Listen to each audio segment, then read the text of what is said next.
Today we have Jane Christyson, the CEO of the Girl Scouts of Northeast Ohio. Welcome. Thank you. I'm excited because I'm participating in something really terrific, and that is a STEM program that you are starting to put together, right? Can you tell me a little bit about that? Well, we've actually, Girl Scouts have actually been involved in STEM for many, many years. In fact, Julie Gordon-Lowe, when she first started Girl Scouts, one of the first badges was the aviator badge. She really wanted girls to get involved in the technology of the time and really reach high. And she couldn't think of anything higher than flying a plane. So that's where she went with that. But right now, we have hundreds of badges on all kinds of different subjects. And one of them that's very prominent is STEM. And we've had hundreds of new badges that have been developed in STEM. And in fact, this year, girls earned more than 14,000 STEM badges alone in our area. That's wild. Wow. Yeah. And why the push for STEM? Well, STEM jobs in this country today are very much needed. And we also know that although women are 47% of the workforce, they're only 27% of the STEM workers in those jobs today. And there's lots of those jobs that are needing new talent to come into those positions. And we think those are jobs for Girl Scouts. So we think it's very important for girls very early on to be exposed to these kinds of positions and to start to build their STEM confidence, their confidence in being able to take on one of these kinds of jobs. So do you think, the number's so low currently because we haven't had these programs in the past, or I think that's a lot of it. Yeah, I do really think it's a lot of opportunity for exposure. You've got to see it to be it, right? So if these girls aren't seeing these kinds of role models in their lives, it's difficult for them to picture themselves in that opportunity. We also know that girls as young as third grade start saying that math is for boys and not for girls. Part of what their indoctrination and what they're seeing and their whole cultural experience is saying that this is not something that I should pursue. We also know that by high school, only about 11% of all high school girls say that I have the confidence to take on a STEM career. So what we want to do is really get to girls early. Our programming starts in kindergarten, and we start teaching girls about coding. And we start talking to them about how we sort of demystify the whole STEM experience so that they can say, this is something I can do, and this is something I can pursue. Well, how do you get a kindergartner in coding? I mean, look, my daughter these days can pick up the iPad and operate it better than I can. Absolutely. And she's 3. So how do you come up with a program for people of that age? Yeah, it's really very simple when you look at it. A lot about coding is relating patterns. So to do things like do beads and other kinds of mechanical things that you can touch and feel so that it really, for that age level, they can grasp it and want to do it and start talking about how the beads represent letters, the beads might represent colors or whatever they are, and you could put those together and start talking and relating that to coding and how coding that drives machines. That's fascinating. And where does all of this take place? Where are we doing this stuff currently? Do we have a primary center for people to meet to do this? Is there like a camp? We don't have, the programming happens all over the place right now. We are in 18 counties in Northeast Ohio, and we have more than 40,000 members. About 30,000, 32,000 of those are girls, and the rest of them are caring adults that are helped with the program, that are volunteers with the program, like you and many others that help us with all aspects of Girl Scouts. So the programs happen, they might be after school, they might be on the weekends, they might be in a church basement. We don't have a place right now where we can bring girls to that we can really inspire them and talk about all these STEM careers. Even though we're moving ahead and doing things, we're not stopped by it.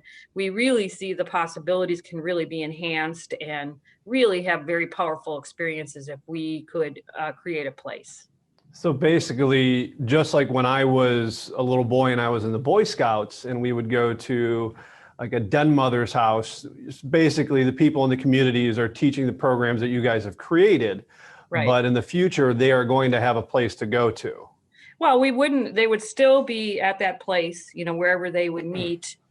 We also do programming in places like Cleveland Metropolitan Housing, in daycares. We also go to places where the girls are, sometimes with volunteers and sometimes with staffed programs that are supported by grants. And all that programming would still happen, but we want to enhance that programming further and have an opportunity to come to a place that would have additional materials, additional equipment that would really powerfully magnify the experience. So that's what we're trying to do, is not replace everything that we're doing, but really enhance what we're doing. And that's how we would build that facility, right, to give them the place to go to have that higher level of enhanced learning. Exactly. Can you tell me a little bit about, what your goals of what this building, this center, what it's going to look like, what it's going to do?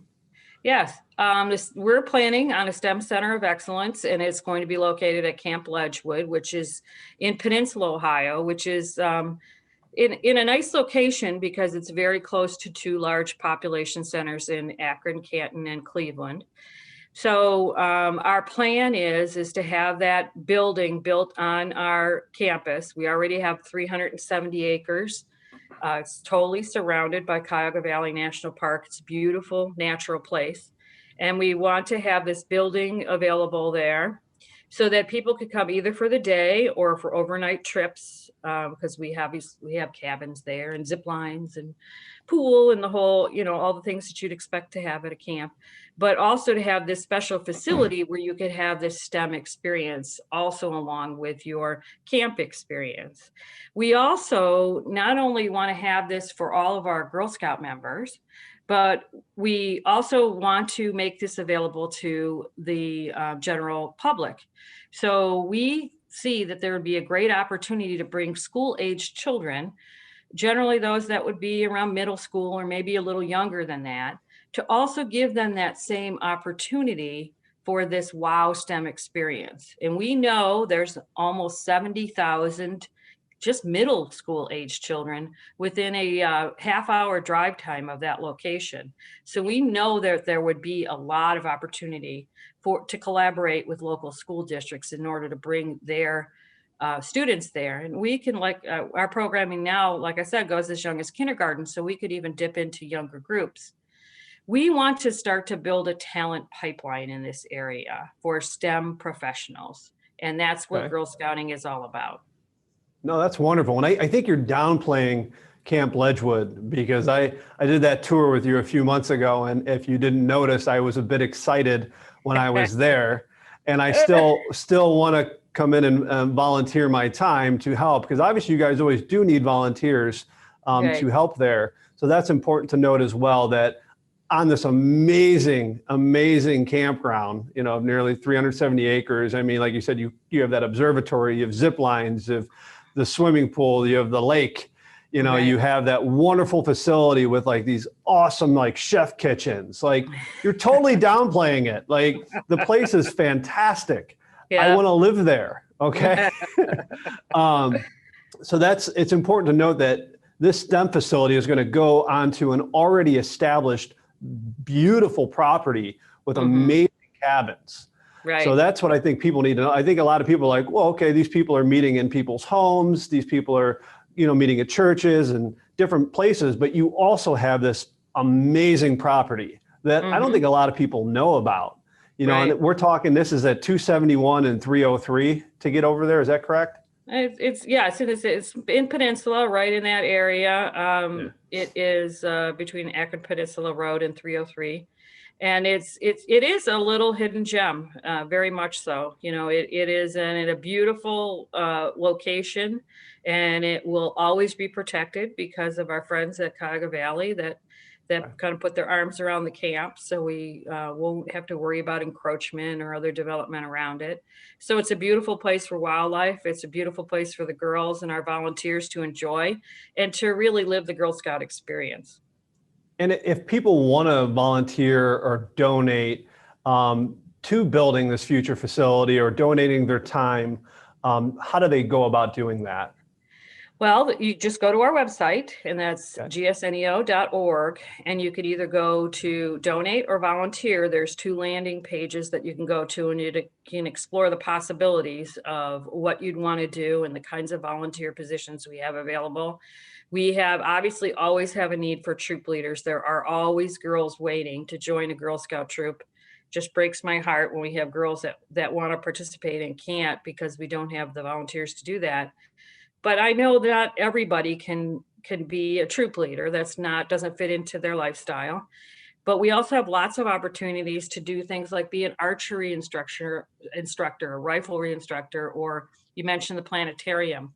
We need people to help with those planetarium programs. We have lots of opportunity for if you like to do outdoor work, trail maintenance on the properties. So there's just a myriad of experiences. We have a position called a badge boss, where you learn all the requirements for a badge.